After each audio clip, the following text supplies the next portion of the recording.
Hello everyone, welcome back again with the same topic op-amp, but today we'll discuss about its properties and characteristics.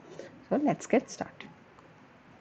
So before moving forward, हम देखते हैं what we have discussed in my previous video about op-amp. We have seen about the block diagrams, that it works in 4 stages, right? What were those 4 stages? That was input stage,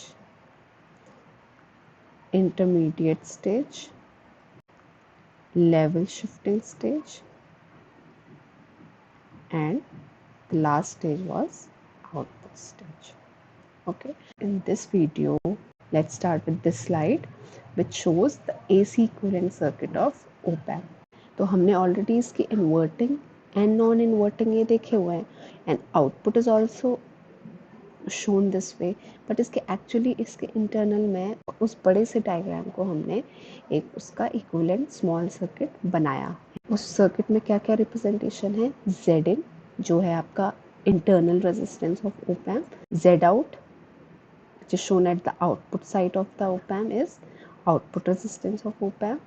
This AOL-VD is output voltage. If you remember what was output, how output was given, AOL into VD. VD was difference voltage. Difference voltage means difference of the input voltage V2 minus V1.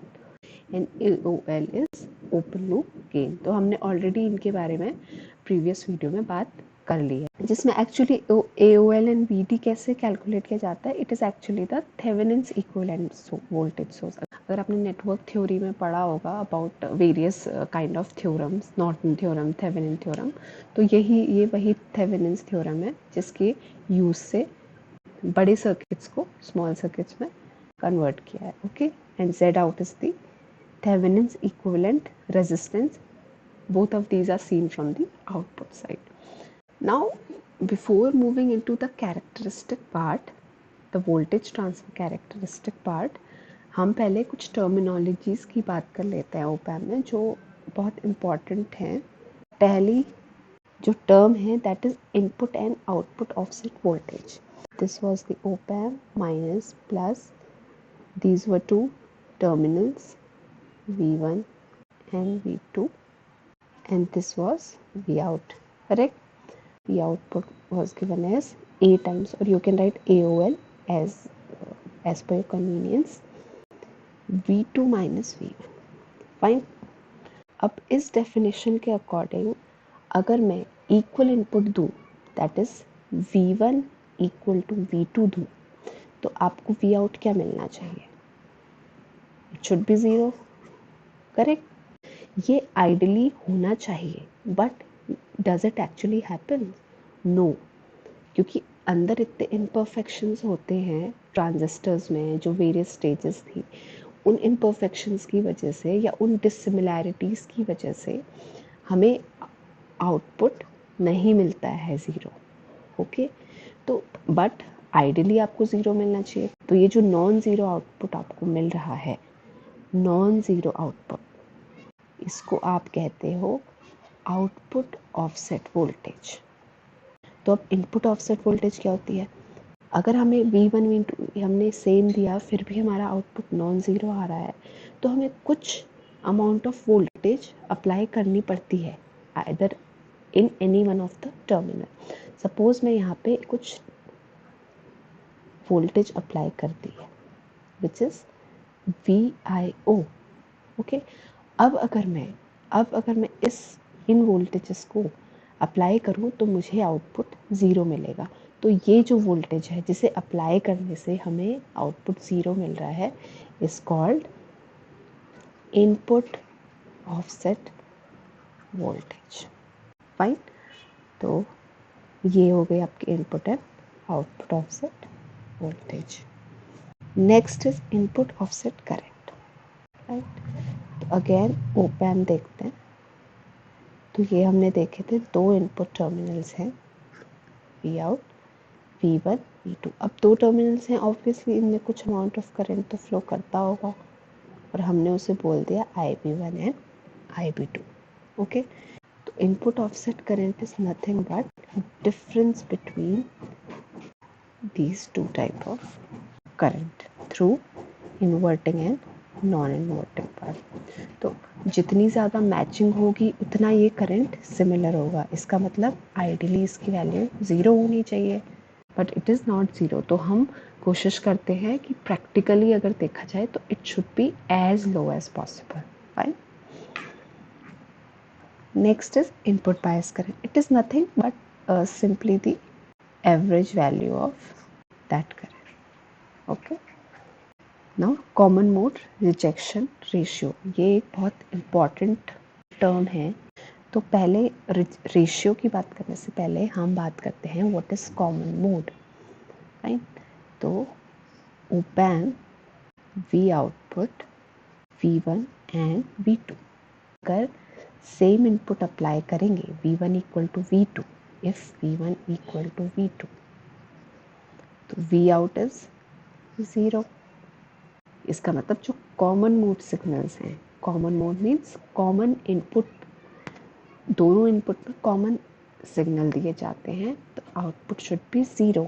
तो ये op-amp की एक characteristic है कि वो common mode signals को reject करता है। बट अगर आप वही V1 not equal to V2 देते हो तो ऑब्वियसली आपको कुछ एम्पलीफाइड आउटपुट मिलेगा। करेक्ट, कुछ एम्पलीफाइड आउटपुट मिलेगा। इसका मतलब ओपैम्प क्या करता है, ओपैम्प डिफरेंस ऑफ इनपुट को एम्पलीफाई करता है और कॉमन मोड इनपुट को रिजेक्ट करता है। तो ये एक ओपैम्प की कैरेक्टरिस्टिक है और ये होनी चाहिए। इसका मतलब वो जो सिमिलर आउटपुट इनपुट्स होते हैं उसको इट कंसिडर्स एज नॉइज़, वो एक नॉइज़ की तरह कंसिडर करता है और उनको कम्प्लीटली रिजेक्ट करता है। कॉमन मोड रेशियो क्या होता है, तो CMRR is given by AD by ACM. Now what is AD and what is ACM? Now AD is difference mode gain, the gain which is achieved when different inputs are applied, and ACM is common mode gain which we get when similar inputs are applied. तो क्या होना चाहिए, what is actually the requirement है कि AD must be as high as possible. Ideally जो differential gain होना चाहिए that must B infinity, और जो कॉमन मोड गेन होना चाहिए but it should be as less as possible. CMRR की वैल्यू आइडियली इन्फिनिटी होनी चाहिए। तो ये इसकी एबिलिटी बताता है कि किस लेवल तक अनवांटेड इनपुट को रिजेक्ट करता है और डिफरेंस मोड इनपुट को एक्सेप्ट करता है। तो इसकी डिफरेंस मोड की एक्सेप्टेंस ज़्यादा होनी चाहिए और कॉमन मोड रिजेक्शन भी ज़्यादा होना चाहिए, इसलिए रेशियो जो है इन्फिनिटी है। तो यहाँ पे कुछ पॉइंट्स मैंने लिखे हुए हैं। CMRR, it indicates the ability of differential amplifier to suppress signal common to two inputs. Correct? Unwanted signal, or known as noise, appearing with the same polarity on both input lines are ideally cancelled by differential amplifier, as these amplifiers are used as means of suppressing common mode signals. The measure of amplifier's ability to reject noise is CMRR. The ideal differential amplifier provides very high gain for desired signal. Desired signal क्या है आपके, difference input common mode signal के लिए 0 gain होना चाहिए। Higher the differential gain compared to the common mode gain, the better the performance of amplifier in terms of rejecting common mode signal. The very high value of CMRR means differential gain AD is high and common mode gain is low. Thus higher the CMRR, better will be the performance. Next comes power supply rejection ratio, या फिर हम इसे supply voltage rejection ratio भी बोलते हैं। How is it defined? PSRR or SVRR is defined as change in input offset voltage to change in supply voltage. यहाँ पे हम सप्लाई वोल्टेज देते थे plus VCC and minus VCC। Input offset voltage ideally 0 होनी चाहिए, but अगर supply voltage में change आता है किसी भी, even in if one of the supply voltage changes, तो इनपुट ऑफसेट वोल्टेज चेंज हो जाती है।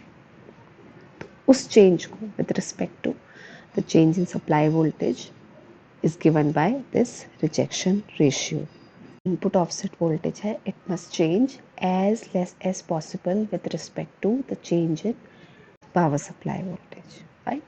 Ideally it should be 0 and practically as less as possible.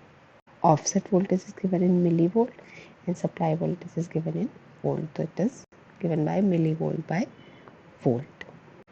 Next is slew rate. ये अगेन एक इम्पॉर्टेंट टर्म है from op amp. Slew rate define करता है कि how fast the output of the op amp changes with respect to the input. ठीक है, कि कितने फास्ट चेंज होता है। इसका मतलब कि it should be fast as possible. D V output by D T, that is maximum. Suppose ये आपका ओपैम्प है, ओके, ऑपरेशनल एम्पलीफायर। ये आपका इनपुट है और यहाँ पे आपको कुछ आउटपुट मिलेगा और हमें ये देखना है कि जो आउटपुट है वो कितनी, how fast it is changing with the input frequency. For easy explanation, suppose मैंने इनपुट एक साइनसॉइडल वेव दिया है which is given by sine omega T, fine. तो इसका वी आउटपुट कैसे दिया जाता है, ए टाइम्स और A O L times V input, that is difference of the input. V output will be A times Vm sine omega t. Now slew rate was dV out by dt. अगर आप इसको differentiate करते हैं तो ये आ जाएगा AVm into omega into cos omega T. Sine का डिफ्रेंसिएशन इज कॉस साइन, तो slew rate will be dV out by dt का मैक्सिमम। And what is the maximum of this value, आपको पता है कॉस की मैक्सिमम वैल्यू इज 1, तो इस स्लीव रेट जो आ जाएगा वो आ जाएगा this. This shows the slew rate for sinusoidal wave, right. इसकी unit is volt per microsecond. As you can see numerator part is volt and denominator part is time, तो volt per microsecond. तो यहाँ पे कुछ points हैं, देखते हैं। Slew rate is defined as the maximum rate of change of output with time, okay, with input basically in closed loop configuration. It indicates how rapidly the output of op-amp can change in response to the input frequency. Slew rate is caused due to, इसके कुछ causes हैं, limited charging rate of compensating capacitors, जो capacitors आपके circuit में use होते हैं वो है। Current limiting and saturation of internal stages of op-amp when a high frequency large amplitude signal is applied. अब देखो यहाँ पे कुछ एक important पॉइंट दिया हुआ है कि फॉर प्रोड्यूसिंग अनडिस्टॉर्टेड op-amp आउटपुट, अगर हमें अनडिस्टॉर्टेड आउटपुट चाहिए तो जो आपकी वैल्यू आएगी जो हमने कैलकुलेट की, that must actually be less than slew rate. Slew rate आपको दिया हुआ होगा और जब आप उसका D V out by D T calculate करोगे तो वो जो वैल्यू है that must be less than the given slew rate, तो तभी आपका आउटपुट जो है अनडिस्टॉर्टेड होगा। फाइन, तो ये हो गया the terms which were important from op-amp, okay, the parameters of op-amp. अब हम देखते हैं the characteristics of ideal and practical op-amp. Ideal op-amp का इंटरनल सर्किट कुछ इस तरीके से बनेगा। जो इसका इनपुट इम्पिडेंस होता है that must be high, that is infinite. जो आउटपुट इम्पिडेंस होता है that is as low as possible और आइडियली इट इज़ 0। तो ये तो इसका इंटरनल सर्किट हो गया।